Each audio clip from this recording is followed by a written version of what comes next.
Hello everyone. Today we will read about word problems of quadratic equations.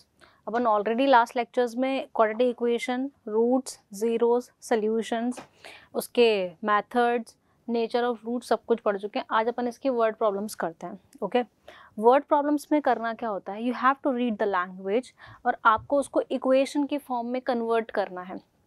आपको read करनी है language जो भी है दे रखी है और उसको आपको इक्वेशन बनानी है. अब वर्ड प्रॉब्लम्स किसके बेसिस पे आती है, नंबर्स के बेसिस पे आती हैं, एजेस के बेसिस पे आती हैं, फ्रैक्शंस वाले क्वेश्चंस आते हैं. ठीक है, फिर अपने पास related to area, perimeter, mensuration के बेसिस पे आते हैं क्वेश्चंस. ठीक है, अपने पास ट्रेन्स वाले क्वेश्चंस आते हैं, स्पीड, डिस्टेंस, टाइम पे, टाइम एंड वर्क पे क्वेश्चंस आते हैं. डिफरेंट टाइप के क्वेश्चंस बनते हैं वर्ड प्रॉब्लम्स में. तो एक क्वेश्चन सबका कर लेते हैं अपन कि कैसे अपन को इक्वेशन फ्रेम करनी है यूजिंग दिस लैंग्वेजेस. ठीक है, so the first question is sum of the squares of two consecutive even natural numbers is 52. देखो, दो कॉन्जिक्यूटिव इवन नेचुरल नंबर्स के स्क्वायर का सम जो है वो 52 है और मुझे नंबर्स फाइंड आउट करने हैं. तो अपन क्या मानते हैं, लेट the two consecutive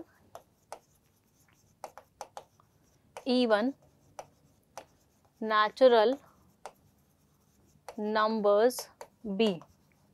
मान लेते हैं जो दो consecutive even natural numbers हैं वो हैं 2x और 2x plus 2. दो consecutive ये आएंगे, जैसे मैं अगर मैं पे 1 पुट करूंगी तो ये 4 आ जाएगा, 2 पुट करूंगी तो 4 और 6 आ जाएगा. इस तरीके से आपको दो कॉन्जिक्यूटिव इवन नेचुरल नंबर दे रखा हो तो अपन को क्या लेंगे, 2x प्लस 2, 2x प्लस 4 3 के लिए, 4 के लिए ऐसे 2x प्लस 6. और ऑड के लिए क्या लेते हैं अपन, 2x plus 1, 2x plus 3, 2x plus 5. इस तरीके से अपन को ऑड के लिए लेना होता है. अब इसमें आगे पढ़ते हैं, बोला क्या गया है और इक्वेशन फ्रेम करते हैं. पहले तो जो निकालना है उसको मैंने लेट कर लिया. ठीक है, sum of the squares of two consecutive, इनके स्क्वायर्स का सम 2x का स्क्वायर और 2x प्लस 2 का स्क्वायर का सम. ये बोल रखा है sum of the squares of two consecutive even natural numbers is 52. इनका सम कितना दे रखा है मुझे, 52. और बोल रखा है ये दोनों नंबर्स बताओ, ये 2x और 2x प्लस 2 निकालना है. तो उसके लिए अपनी इक्वेशन बन गई. यहाँ से अपन x निकाल सकते हैं. 2x का स्क्वायर करेंगे तो 4x स्क्वायर आ जाएगा. ये a प्लस बी का होल स्क्वायर है, a प्लस बी का होल स्क्वायर हो जाएगा a square plus b square 4 plus 2ab, 2 into 2 into 2 8x is equal to कितना हो जाएगा, 52. ठीक है, यहाँ से क्वाड्रेटिक बन रही है. अगर आप देखो 4x स्क्वायर कितना हो गया, 8x स्क्वायर प्लस 8x. 52 को इधर भेजेंगे तो माइनस 52 हो जाएगा, प्लस का 4 माइनस का 52 माइनस का 48 आ जाएगा, इक्वल टू क्या दे देगा, 0. अब चाहें तो अब इसमें से 8 कॉमन लेकर इसको और सिंपलेस्ट फॉर्म में चेंज कर सकते हैं, x square plus x minus 6 is equal to 0. अब आप लोगों को ये एक क्वाड्रेटिक बन गई. क्वाड्रेटिक को सॉल्व करने के मैंने आपको मेथड्स बताए थे. फैक्टराइजेशन मेथड है, क्वाड्रेटिक इक्वेशन लगा सकते हो, क्वाड्रेटिक फॉर्मूला लगा सकते हो, sorry, completing the square method है. जिससे भी आप लोगों को करना है यहाँ से आप लोग एक्स की वैल्यू निकाल सकते हो. अगर मैं मिडिल टर्म अप्लाई करती हूँ तो मैं यहाँ पर लिखूंगी x square plus 3x minus 2x minus 6 is equal to 0. x common, x plus 3 minus 2 common, x plus 3 is equal to 0. यहाँ से अपने पास फैक्टर्स आ गए, x plus 3, x minus 2 is equal to 0. This will give you x is equal to minus 3 and 2. Minus 3 अपन लेंगे नहीं क्योंकि उसने अपन से नेचुरल नंबर्स बोला है, तो मैं माइनस 3 पुट करूँगी तो नेगेटिव आ जाएगा. ठीक है, तो मेरे जो नंबर्स होंगे वो क्या थे, 2x और 2x प्लस 2 थे. जब मैं यहाँ पे 2 पुट करूँगी बच्चों यहाँ पर तो मेरे को ये 4 दे देगा, यहाँ पे 2 पुट करेंगे तो 6 दे देगा. तो आंसर कितना आ जाएगा, 4,6. इस तरीके से अपन इस क्वेश्चन को लैंग्वेज को रीड करके अपन को इक्वेशन के फॉर्म में चेंज करना है, सिर्फ लेट करते हुए. और फिर उसको मैंने सॉल्व किया and I got the answer as 4 and 6. तो दो नेचुरल नंबर्स कौन से हो गए मेरे, 4 एंड 6. क्लियर है. चलो और भी इस टाइप के क्वेश्चंस देखते हैं. नेक्स्ट इज ये है अपना पास, मैंने अभी आपको बताया एरिया. जैसे पहला क्वेश्चन तो नंबर्स पे बेस्ड था, अब मैं आपको बताया एरिया, पेरीमीटर, इन पे जो क्वेश्चन आता है उस पे बेस्ड ये क्वेश्चन है. The length of a rectangle is greater than twice its breadth by 2 centimetre. Rectangle की जो लेंथ है वो ग्रेटर है ट्वाइस इट्स ब्रेथ से 2 सेंटीमीटर। तो अपन लेट कर लेते हैं इसके अंदर लेट कर लेते हैं बच्चों कि अगर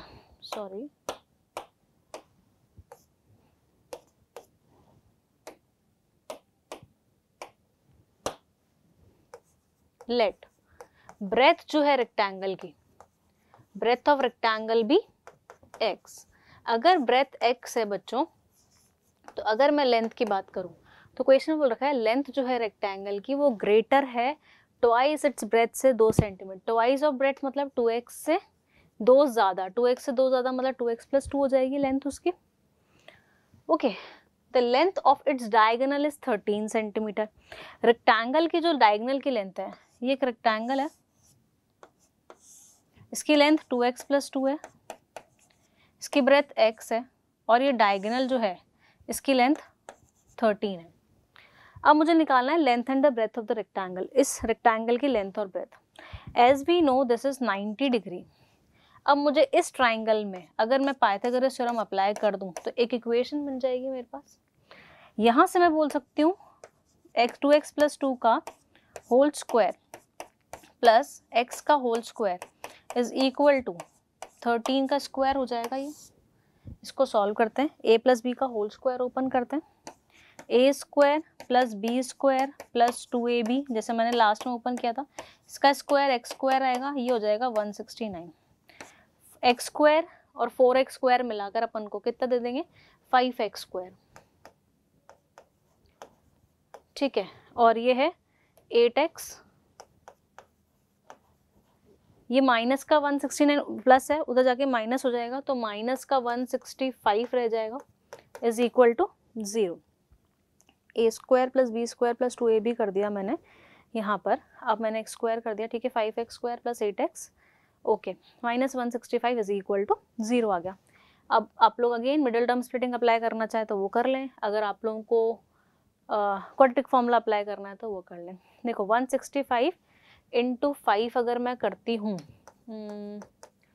इसको इससे मल्टीप्लाई कर देते ना, 25 2 32 825, इसके फैक्टर्स करने अपन को कि 8 आ जाए। ठीक है, तो 165 को मैं क्या लिख सकती हूँ, देखो अपन इसको इस तरीके से भी कर सकते हैं। मेरे पास फैक्टर्स निकालने का, जैसे मैंने 165 × 5 कर दिया तो × 5 तो रहने देते हैं, ये हो जाएगा 533, 5 × 3 × 11 × 5 हो जाएगा, 8 चाहिए अपन को। 33 और 25 अगर मैं ले लूँ तो मुझे 8 मिल रहा है, हाँ 8 मिल रहा है। 33 और 25 इसके फैक्टर्स हो जाएंगे, तो इस तरीके से अपन फैक्टर्स कर सकते हैं। ठीक है, मिडल टर्म स्प्लिटिंग के लिए ये हो जाएगा 33x - 25x - 165 is equal to 0। बच्चों यहाँ से x कॉमन आ रहा है, बचेगा 5x + 33, यहाँ से -20, यहाँ से -5 कॉमन आ रहा है सिर्फ। ठीक है, 5 कॉमन आ रहा है, बचेगा 5x माइनस कॉमन ले लिया तो +33 बच जाएगा इज इक्वल टू 0। फैक्टर्स हो गए 5x + 33 एंड x - 5। तो बच्चों यहाँ पर x की वैल्यू आ जाएगी -33/5 एंड 5। अब नेगेटिव तो हो नहीं सकती क्योंकि x मेरा ब्रेथ था, तो नेगेटिव तो हो ही नहीं सकता, तो ओनली 5 लेके चलेंगे। तो आपके पास जो ब्रेथ आ गई, ब्रेथ कितनी थी x, that is 5 centimetre. Length कितनी थी 2x + 2, ट्वाइस ऑफ x मतलब 5 + 2 दैट इज 12 सेंटीमीटर। ये 12 मिल गई, ये 5 मिल गई। तो ये क्वेश्चन पूछा था find the length and breadth of the rectangle. आपको लेंथ और ब्रेथ निकालनी है रेक्टेंगल की। क्लियर है? ठीक है, तो इस तरीके से अपन ये एरिया वाला क्वेश्चन करा अपन ने। Moving on to next question, देखो ये भी उसी पे बेस्ड है। In a right triangle, the length of one of its sides containing the right angle is greater than twice the length of other by 4 centimeter. समझते हैं बच्चों question को, लैंग्वेज को। एक राइट एंगल ट्राइंगल है This is, let us suppose ABC is a right angle triangle. In a right angle triangle, length of one of the side containing the right angle. देखो ये वाली length और ये right angle contain कर रहे हैं दोनों साइड्स.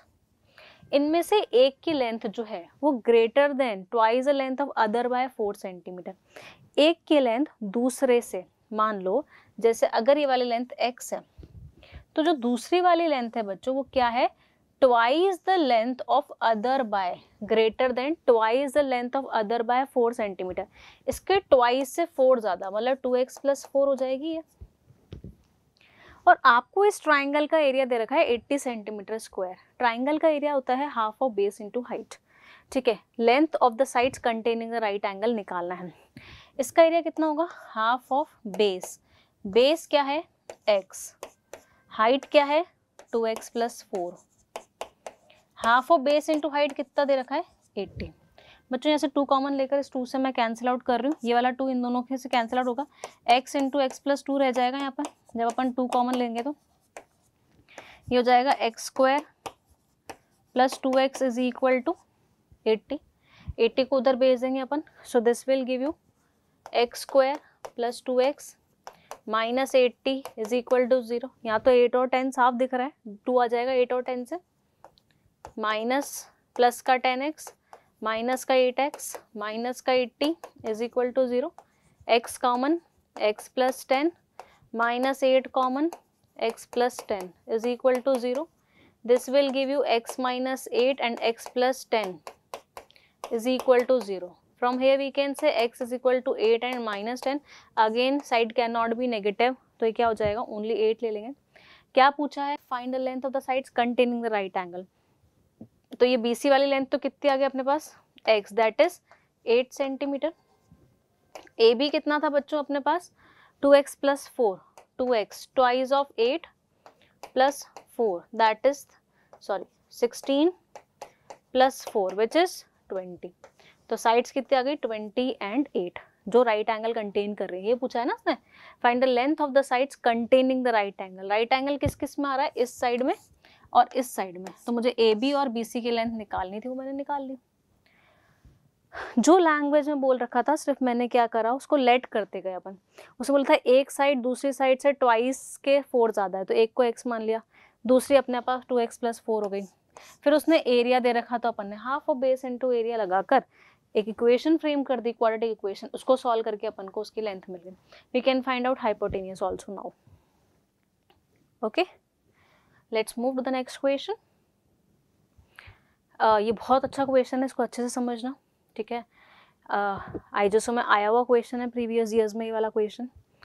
क्वेश्चन ये है, 2 regular polygons of different number of sides are taken. देखो 2 रेगुलर पॉलीगन ले लिया. मान लेते हैं फर्स्ट पॉलीगन जो है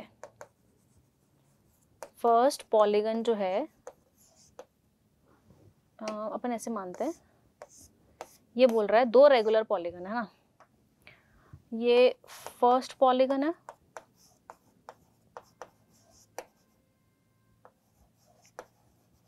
इसमें अपन मान लेते हैं कि नंबर ऑफ साइड्स जो है इसकी नंबर ऑफ साइड्स जो है वो n है. एक सेकंड पॉलीगन मानते हैं, ये सेकंड पॉलीगन है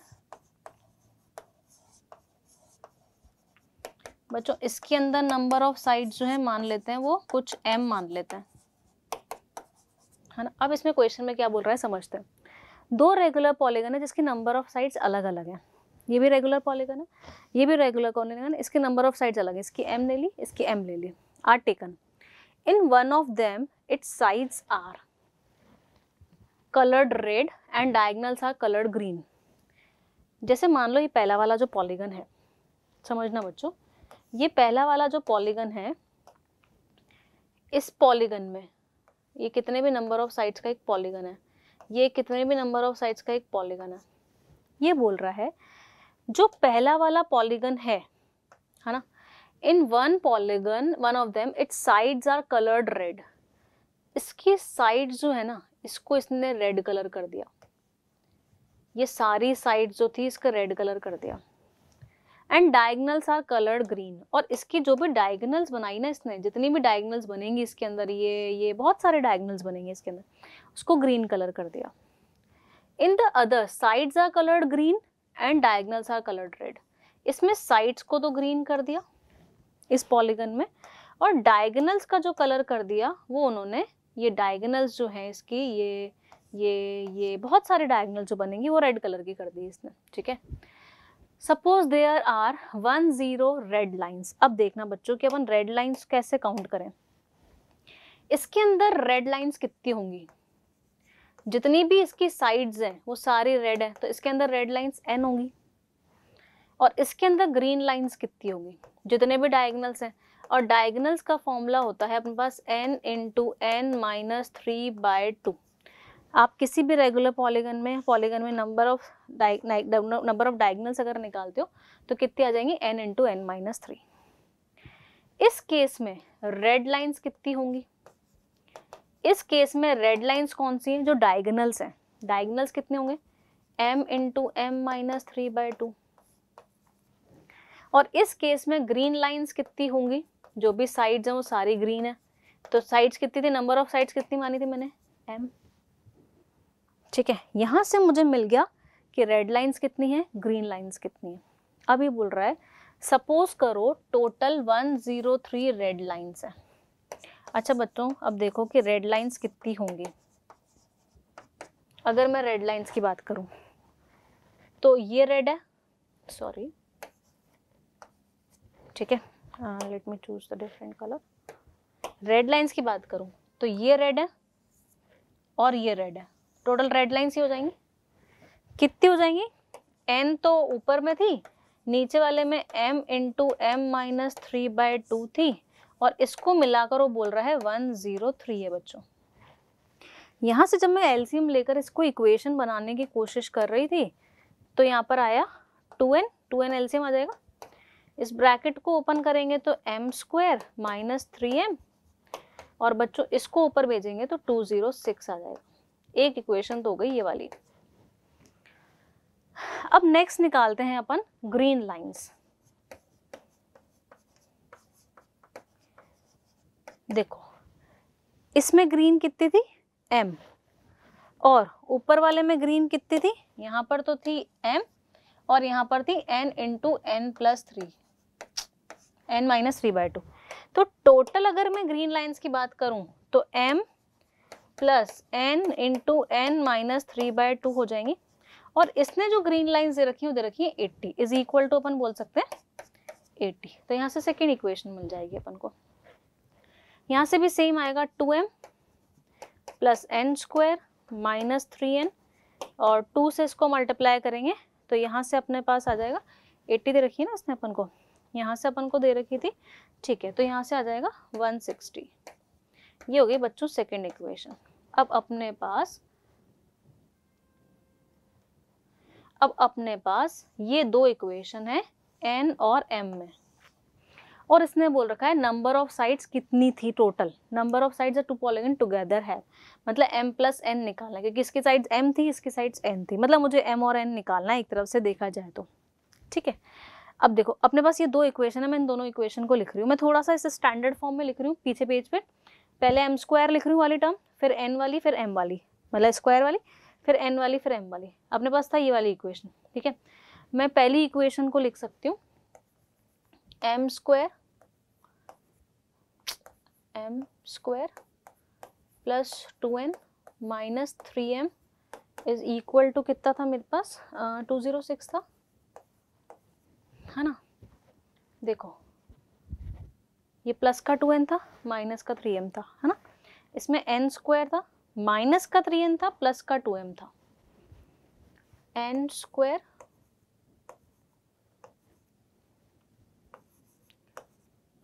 फिर क्या था अपने पास, माइनस का 3n और प्लस का 2m इज इक्वल टू था 108 आई थिंक, और 180, सॉरी 160, कितना था 160, ओके 160। ये दो इक्वेशन थी बच्चों, मैंने इक्वेशन नंबर 1 दे दिया था, इसको मैंने 2 दे दिया। अब समझना इस क्वेश्चन को कैसे करते हैं। एक काम करते हैं, पहले इस m को एलिमिनेट करते हैं, फिर इस n को करेंगे। पहली बार m को एलिमिनेट करने के लिए इसको 2 से और इसको 3 से करना पड़ेगा। इन दोनों को हटाना है, मुझे m हटाना है, मान लो यहाँ से इस वाले को छोड़ देते हैं, स्क्वायर वाले को, इस m को हटाना है, तो इसको 2 से और इसको 3 से करना पड़ेगा। ठीक है, पहले मैं लिख रही हूँ इक्वेशन 1 को मैं मल्टीप्लाई कर रही हूँ 2 से, और इक्वेशन 2 को मैं मल्टीप्लाई कर रही हूँ 3 से, ताकि मेरे ये m वाली टर्म तो हट जाए। जब मैंने इसको 2 से मल्टीप्लाई किया, ये आया 2m square plus 4n minus 6m, और जब अपन इसको 2 से करेंगे तो 4 1 2 आएगा, और इस वाली इक्वेशन को 3 से करेंगे 3n square minus 9n plus का 6m, और 3 से करेंगे तो 0 18 480। बच्चों ये तो कट जाएगा, m तो हट गया, यहाँ पर क्या बच रहा है 2m square plus 3n square, और ये दोनों क्या देंगे माइनस का 5n। ठीक है, अपन ऐड ही कर रहे हैं दोनों इक्वेशन को, दिस विल गिव यू 8 9 2, ये आएगा 2 से किया 4 1 2 8 9 2। ठीक है, एक इक्वेशन तो ये बन गई। अब मैं उल्टा कर रही हूँ, अब मैं इसको सेम करना चाह रही हूँ, इस वाली को। पहले मैंने m को सेम किया था ना, अब मैं इसको सेम करूंगी तो ऊपर वाले को 3 से, नीचे वाले को 2 से मल्टीप्लाई करूंगी। अब मैं इक्वेशन 1 को मल्टीप्लाई कर रही हूँ 3 से, और इक्वेशन 2 को मल्टीप्लाई कर रही हूँ 2 से, ताकि मेरा n एलिमिनेट हो जाए। 3 से मल्टीप्लाई करेंगे तो 3m square plus 6n minus 9m, और अगर इसको 3 से मल्टीप्लाई करते हैं तो ये आएगा 618। अब नीचे वाले को 2 से कर रहे हैं, 2n square minus 6n plus 4m, और 2 से करेंगे तो कितना आएगा अपने पास 0 2, और कितना हो जाएगा 320, है ना। अगेन दोनों को ऐड कर देते ताकि ये कैंसिल आउट हो जाए। ये बचेगा 3m square plus 2n square, और ये बचेगा माइनस का 5m इज इक्वल टू 839। ये दूसरी इक्वेशन आ गई। लेट अस सपोज बच्चों ये इक्वेशन नंबर 3 है और ये इक्वेशन नंबर 4 है। अब मैं क्या कर रही हूँ, मैं 4 में से 3 को सबट्रैक्ट कर रही हूँ। इक्वेशन समझना आप लोग यहाँ पर, अब इक्वेशन 4 में से इक्वेशन 3 को सबट्रैक्ट कर रही हूँ। ऐसा क्यों कर रहे हैं अभी समझते हैं। इसमें से इसको सबट्रैक्ट करेंगे, 3m में से 2m स्क्वायर जाएगा तो m स्क्वायर रह जाएगा, 2m में से माइनस 3 हो जाएगा तो माइनस का n स्क्वायर रह जाएगा, ये माइनस का 5m रहने देते हैं,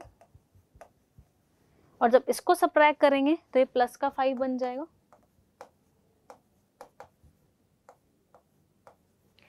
ठीक है, और 938 में से इसको माइनस करेंगे 892 को तो 6 और 46 रह जाएगा।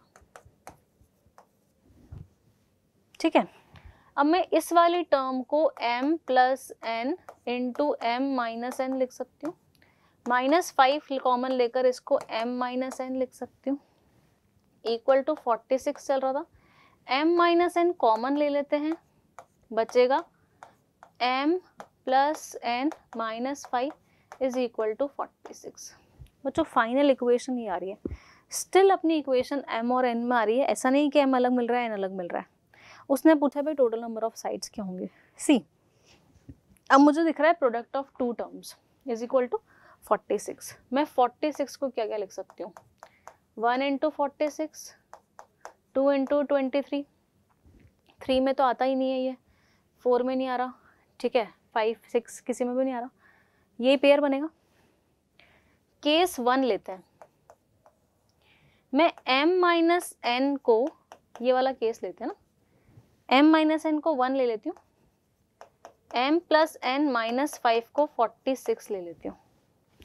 यहाँ से आएगा m माइनस n तो 1 था, और m प्लस n जो आया वो 51 बन गया। ये कैंसिल आउट होकर 2m इज इक्वल टू 52 दे देगा। m की वैल्यू यहाँ से आ जाएगी बच्चों 26, m की वैल्यू 26 पुट करेंगे तो n की वैल्यू यहाँ से आ जाएगी 25। ठीक है, एक केस तो ये मिल गया। सही आ रहा है ये केस तो। सेकंड केस लेते हैं बच्चों, अब मैंने इसको 1 लिया, इसको 46 लिया इस पेयर से। अब मैं उल्टा भी कर सकती हूँ, मैं अगर m माइनस n को 46 ले लूँ और m प्लस n माइनस 5 को 1 ले लूँ तो m प्लस n कितना आ जाएगा 6। देखो m माइनस n 46 है और दो नंबर्स का सम जो है वो नंबर भी पॉजिटिव्स है क्योंकि नंबर ऑफ साइड्स है वो, उनका डिफरेंस 46 आ रहा है और सम 6 आ रहा है, नॉट पॉसिबल है ना, ये केस तो नहीं होगा। थर्ड केस लेते हैं इसका, m माइनस n को अपन 2 ले लेते हैं और m प्लस n माइनस 5 को 23 ले लेंगे तो m प्लस n जो होगा वो 28 बन जाएगा। इन दोनों इक्वेशन को सॉल्व करोगे तो 2m इज इक्वल टू 28 देगा, m की वैल्यू 14, m 14 है तो n 12 आ जाएगा। ठीक है, ये आ रहा है, सॉरी 30, थोड़ा सा चेंज करते हैं इसमें। देखो आप इन दोनों को जब ऐड करोगे तो you will get 30, so this is 15 and if this is 15 this is 13। एक ये केस पॉसिबल है। फोर्थ केस अगर मैं सेम रिवर्स कर दूं कि मैं m माइनस n को 23 ले लूं यहाँ से और m प्लस n माइनस 5 को 2 ले लूं तो ये भी पॉसिबल नहीं होगा क्योंकि m plus n 7, m minus n 23, not possible. तो बच्चों अब इसने क्वेश्चन में पूछा था कि नंबर ऑफ साइड्स का सम क्या क्या पॉसिबल है। एक तो यहाँ से आ जाएगा 41 और यहाँ से आ जाएगा 28, ये दो केसेस यहाँ से पॉसिबल आएंगे। बहुत ही अच्छा क्वेश्चन था ये वाला, इसमें इक्वेशन बनी, इक्वेशन को किस तरीके से अपन ने क्वाड्रेटिक में बनी, दो इक्वेशन दोनों क्वाड्रेटिक में बन रही थी पर दोनों में दो दो वेरिएबल आ रहे थे, तो उस केस को कैसे मैंने एलिमिनेट किया, पहले मैंने m को एलिमिनेट किया, फिर मैंने n को एलिमिनेट किया, फिर मैंने उसको प्रोडक्ट ऑफ टू फैक्टर्स की फॉर्म में तोड़ा, फिर इस तरीके से केसेस बनाकर अपन ने क्वेश्चन सॉल्व किया है। क्लियर है? Let's move to the next question. देखो, some students planned a picnic, कुछ स्टूडेंट्स ने पिकनिक प्लान किया। The budget for food was ₹480। मान लेते हैं कि कुछ स्टूडेंट्स हैं भाई, नंबर ऑफ स्टूडेंट्स मान लेते हैं x थे, नंबर ऑफ स्टूडेंट्स मान लेते हैं x थे जो पिकनिक पे जाने वाले थे और उनका जो टोटल बजट था, x स्टूडेंट्स का जो बजट था वो था 480, मेरा टोटल उनको 480 रुपीज देने थे, but 8 of these fail to go. पर अब कितने जा रहे हैं, number of students went for picnic या attended the picnic.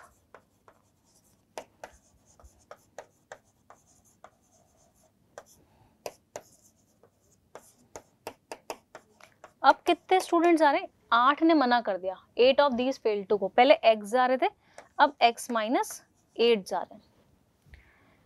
And the cost of for each member increase by 10। अब जो कॉस्ट है वो पहले से 10 रुपये बढ़ गई। पहले जो कॉस्ट लग रही थी एक स्टूडेंट की और अब जो कॉस्ट लग रही है एक स्टूडेंट की, अब 10 रुपये बढ़ गई। देखो यहाँ पर जो कॉस्ट लग रही थी, कॉस्ट ऑफ 1 स्टूडेंट, बच्चों टोटल x स्टूडेंट थे, 480 दे रहे थे तो 480 अपॉन x लग रही थी। अब यहाँ पर जो कॉस्ट हो गई वो कितनी हो गई, अब 480 है कॉस्ट पर ये x माइनस 8 में बट रही है, अब x माइनस 8 को देनी पड़ेगी ये कॉस्ट। अब ये वाली जो कॉस्ट है वो पहले वाली कॉस्ट से 10 रुपये ज़्यादा है, ये वाली जो कॉस्ट है ये पहले वाली कॉस्ट से 10 रुपीज़ ज़्यादा है। यही बोल रखा है ना, कॉस्ट 10 रुपीज़ बढ़ रही है, मतलब इन दोनों का जो डिफरेंस है वो 4, ये ज़्यादा है, मतलब मैं बोल सकती हूँ 480 अपॉन x माइनस 8 और 480 अपॉन x का जो डिफरेंस है दोनों कॉस्ट का 10 रुपये है।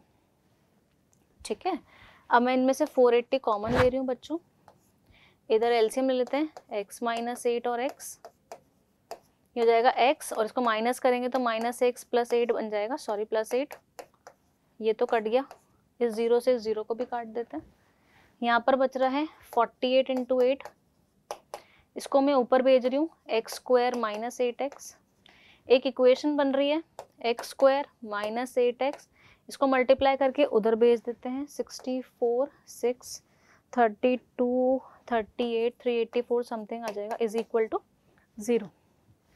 ठीक है, अब इसके फैक्टर्स करने हैं अपन को कि अपने पास 8 आ जाए। मिडिल टर्म स्प्लिटिंग अप्लाई कर लेते हैं।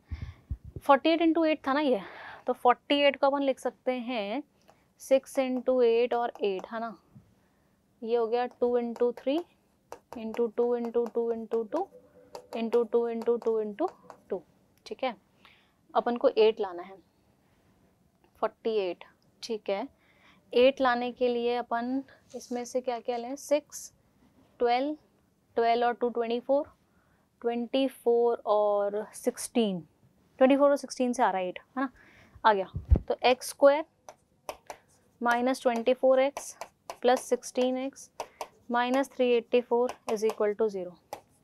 x minus 24 plus 16 x minus 24 times ज़्यादा होगा ये, ठीक है बच्चों। x की वैल्यू 24 और माइनस 16 आ जाएगी। एक सेकेंड रुको, ठीक है। तो ये तो लेंगे नहीं अपन, नेगेटिव तो नंबर ऑफ स्टूडेंट्स, क्योंकि मैंने x क्या माना था, नंबर ऑफ स्टूडेंट्स, और नंबर ऑफ स्टूडेंट्स को मैं नेगेटिव तो ले ही नहीं सकती।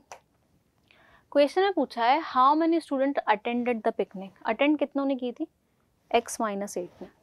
अटेंड कितनों ने करी थी, x माइनस 8 ने। x कितना था, 24 माइनस 8 दैट इज 16। क्वेश्चन में पूछा था how many students attend the picnic. Attend मैंने कितना माना था, x माइनस 8। क्लियर है, चलो नेक्स्ट देखते हैं। ये मैंने आपको बताया था टाइम एंड वर्क वाला क्वेश्चन जो आता है। A takes 10 days less than the time taken by B to finish the work। किसी काम को करने के लिए A को 10 दिन कम लगते हैं B से। मान लेते हैं कि अगर B को किसी काम को करने के लिए X डेज लगते हैं, तो A को कितने लगेंगे बच्चों, X माइनस 10 डेज, उसको 10 दिन कम लग जाएंगे। यही बोल रखा है, आगे पढ़ते हैं। If both A and B together can finish the work in 12 days, दोनों मिलकर किसी काम को 12 डेज में करते हैं, तो बताओ B को कितना टाइम लगेगा। आप लोगों को एक चीज़ आप लोगों ने टाइम एंड वर्क में पढ़ी, तो टाइम एंड वर्क के जितने भी क्वेश्चंस होते हैं वो 1 डे वर्क लेकर चलते हैं। यहाँ से अपन बोल सकते हैं 1 day work of A। A अगर पूरा काम x माइनस 10 डेज में कर रहा है, तो एक दिन में उसका इतना पार्ट कर लेगा। ऐसे ही 1 day work of B, B अगर पूरा काम x डेज में कर रहा है, तो 1 डे में इतना करेगा। दोनों मिलकर एक दिन में इतना काम कंप्लीट कर लेंगे। दोनों अगर किसी काम को 12 दिन में करते हैं, तो एक दिन में कितना पार्ट कर रहे होंगे, 1/12। यहाँ से बच्चों एक इक्वेशन बन जाएगी आप लोगों की।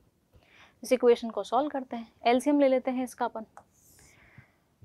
इधर से एलसीएम आ रहा है x माइनस 10 इंटू एक्स, ये हो जाएगा x plus x minus 10 is equal to 1/12। 2x minus 10 ऊपर आ गया, क्रॉस मल्टीप्लाई करके 12 से मल्टीप्लाई भी कर देते हैं और इसको ऊपर भेज देते हैं, x square minus 10x। This will give you 24x minus 120 is equal to x square minus 10x। सबको इधर ले आते हैं, एक्स स्क्वायर माइनस 34x हो जाएगा, प्लस का 120 इज इक्वल टू 0 आ जाएगा, ठीक है। Again middle term splitting apply करते हैं अपन। 30 और 4 दिख रहा है, 34 आ जाएगा। X square minus 30x minus 4x plus 120 is equal to 0। X common, x minus 30 minus 4 common, x minus 30। बच्चों x की वैल्यू यहाँ से 4 और 30 आ जाएगी। अपन 4 नहीं लेंगे, क्योंकि अगर B 4 डेज में काम करता है तो A का फिर नेगेटिव आ जाएगा, 4 माइनस 10, ठीक है। इसलिए अपन क्या लेंगे, 30। तो उसने बोला है find the time taken by B to finish the work. B कितने दिन में कर रहा है, x डेज में। x डेज में मतलब x की वैल्यू कितनी आई मेरे पास, x की वैल्यू आई मेरे पास 30 डेज, तो B कितने दिन में कर लेगा, 30 डेज में कर लेगा। और A उसी काम को कितने दिन में करेगा, 20 डेज में कर लेगा। तो एक चीज़ ध्यान रखना, टाइम एंड वर्क के जितने भी क्वेश्चंस आते हैं वो हमेशा आपको 1 डे वर्क लेकर ही करना है। Clear, let's do one more question. ये वही है अपस्ट्रीम डाउनस्ट्रीम वाला, मैंने अभी आपको बताया। अपस्ट्रीम डाउनस्ट्रीम वाले क्वेश्चंस में क्या करना है अपन को, 4 स्टेप्स हर क्वेश्चन में लिखनी होती है। कौन सी, पहला, speed of boat in still water. मैं अभी क्वेश्चन नहीं पढ़ रही हूँ, पहले आप लोगों को बता रही हूँ कि आपको क्या क्या इसमें लिखना रहता है। चाहे वो लीनियर इक्वेशन का क्वेश्चन आए, चाहे वो क्वाड्रेटिक का है, आपको ये 4 चीजें तो लिखनी ही पड़ेंगी। Second, speed of stream.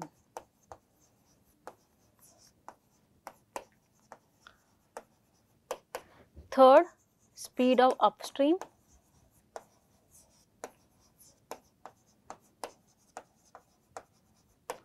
Fourth, speed of downstream.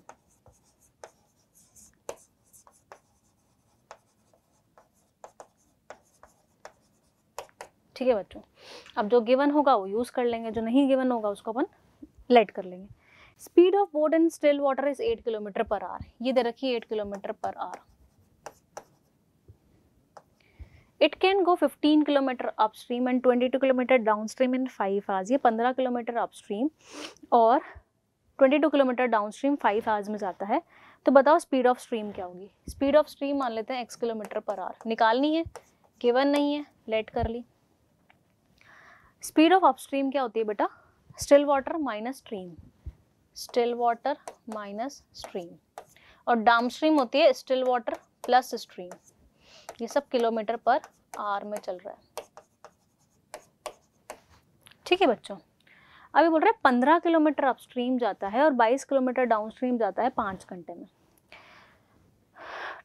Time taken to travel 15 kilometre upstream कितना होगा। देखो टाइम क्या होता है, speed is equal to distance upon time होता है। तो टाइम क्या होगा, distance upon speed, speed distance upon time है। टाइम निकालना है, कितना होगा डिस्टेंस अपॉन स्पीड। डिस्टेंस कितनी थी 15 अपस्ट्रीम जाने के लिए, और किसकी स्पीड कितनी थी 8 minus x. Same time taken to travel 22 kilometre downstream.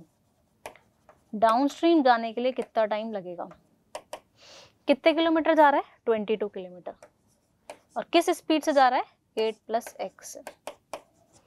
बच्चों ये बोल रहा है 15 किलोमीटर अपस्ट्रीम और 22 किलोमीटर डाउनस्ट्रीम जाने के लिए इसको कितना टाइम लगता है 5 आवर्स। मतलब ये दोनों टाइम मिलाकर 5 आवर्स है। 15 upon 8 minus 8 15 upon 8 minus x plus 22 upon 8 plus x, दोनों को मिलाकर उसने कितना दे रखा है 5। एक इक्वेशन बन गई यहाँ से, अपन इसको सॉल्व कर लेते हैं। ये हो जाएगा 8 माइनस एक्स, ये हो जाएगा 8 प्लस एक्स, एलसीएम ये हो जाएगा 15 टाइम्स ऑफ 8 प्लस एक्स, यहाँ पर हो जाएगा plus 22 times of 8 minus x equal to कितना आ जाएगा 5। इसको मल्टीप्लाई करते हैं 40 120 प्लस 15x 16 170 माइनस 22x, नीचे a प्लस बी माइनस ही बन रहा है, that is a square minus b square. a square मतलब 64 minus x square is equal to क्या चल रहा था 5। ठीक है, ऊपर सॉल्व करते हैं, 120 और 126 करेंगे 296, 15 माइनस 22 कर लेते हैं, माइनस का यहाँ से आएगा 7x, और बच्चों इसको ऊपर भेज देंगे, मल्टीप्लाई कर देते हैं 20 to carry 320 minus 5x square, again सबको एक साइड भेज देते हैं 5x स्क्वायर प्लस 7x, और ये 4 और ये माइनस में जाएगा तो प्लस का 24 बच जाएगा। 5 इंटू 24 आ जाएगा अपने पास, कितना आ रहा है 120। 120 के फैक्टर्स करने हैं, 7 आ जाए अपने पास। बच्चों कैसे लेंगे अपन, 120 आ रहा है ना, ये 20 10 120 12 और 10, ठीक है, 3 इंटू 4 इंटू 2 इंटू 5 8 और 15 और 8 से आ रहा है। ठीक है, 5x स्क्वायर प्लस 15x, नहीं पर वो प्लस करने पे आना चाहिए ना, अगर मैं माइनस ले लेती हूँ तो थोड़ा सा गड़बड़ कर देगा ये आना चाहिए प्लस करने पे, क्योंकि मेरा साइन प्लस आ रहा है। एक सेकंड वापस से चेक कर लेते हैं अपन, कोई कैलकुलेशन मिस्टेक करी हो तो अपन ने। 15/8 minus x upstream 22/8 plus x, okay है 5, ठीक है 40 120 15x 16 176 माइनस 22x, ठीक है 64 minus x square, okay this is 69296 minus का 7x, okay 22 carry 320 minus 5x square. अच्छा 5x स्क्वायर को उधर भेजा अपन ने जब, तो ये भी माइनस में आएगा ना बच्चों, ये किस में आएगा, 5x स्क्वायर तो पॉजिटिव आ जाएगा, तो ये -24 आएगा।